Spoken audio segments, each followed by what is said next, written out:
Vanakkam, welcome to SS channel. Have you ever wondered why some people achieve extraordinary results while others struggle with distractions?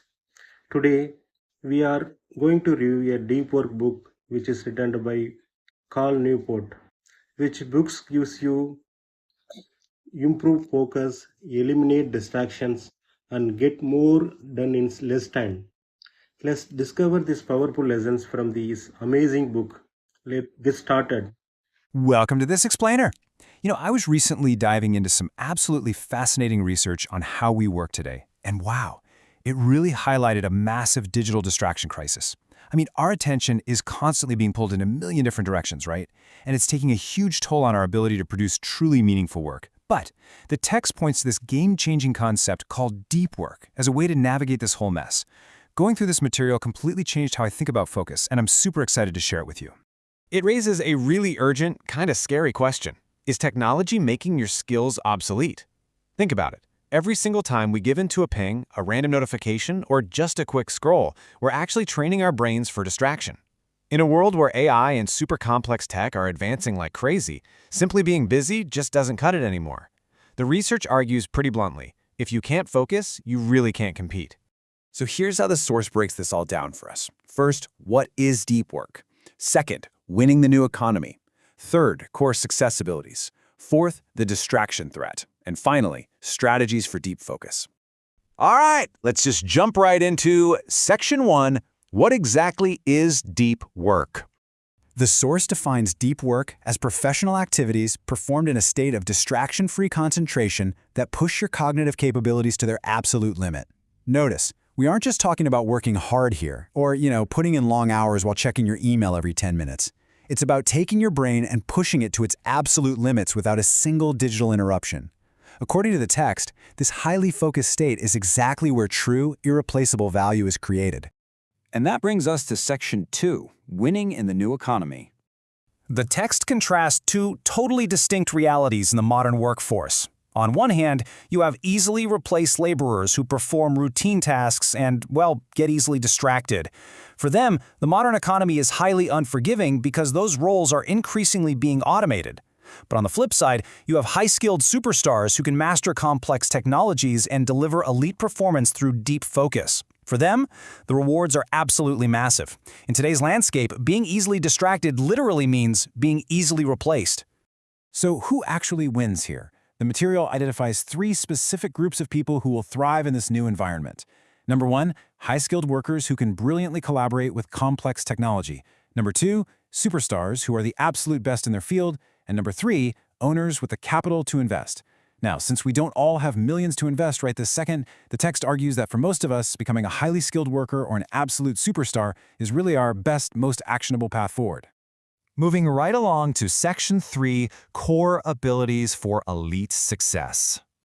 To become that superstar, the source breaks things down into two fundamental steps. First up, mastering hard things quickly. Whether it's a new programming language or a wildly complex market trend, you have to learn it, and you got to learn it fast. Second, producing at an elite level in terms of both quality and speed. The really fascinating takeaway here is that neither of these steps is actually possible if you're stuck in shallow busyness. They completely require sustained, deliberate focus.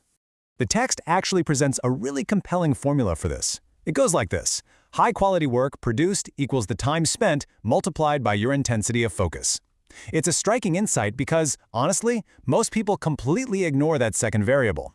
They just assume sitting at a desk for 10 hours guarantees great work. But think about it. If your intensity of focus is near zero because you're constantly interrupted, your total high-quality output drops drastically. Intensity of focus acts as a massive multiplier. Now let's look at the dark side in Section 4, the threat of digital distraction. To actually achieve that deep focus, the research identifies a massive glaring obstacle. It explicitly calls out platforms like Facebook, Instagram, and WhatsApp, bluntly labeling them as addictive entertainment. It suggests we really need to stop viewing these platforms as harmless, passive tools. The core argument here is that they are meticulously designed to capture your attention and shatter your concentration. They are active threats to our cognitive capacity the second we sit down to do deep work. The data reveals a dramatic difference in our output based on how we manage these distractions.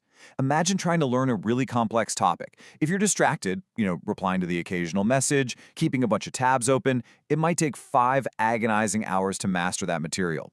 But applying deep focus can yield the exact same output in just 1 single hour. It's wild. It really highlights how much time just slips away entirely due to a fragmented attention span.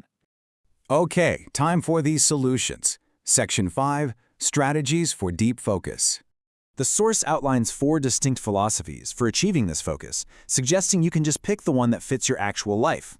First is monastic, which is complete isolation. Think of a novelist locking themselves in a cabin for months.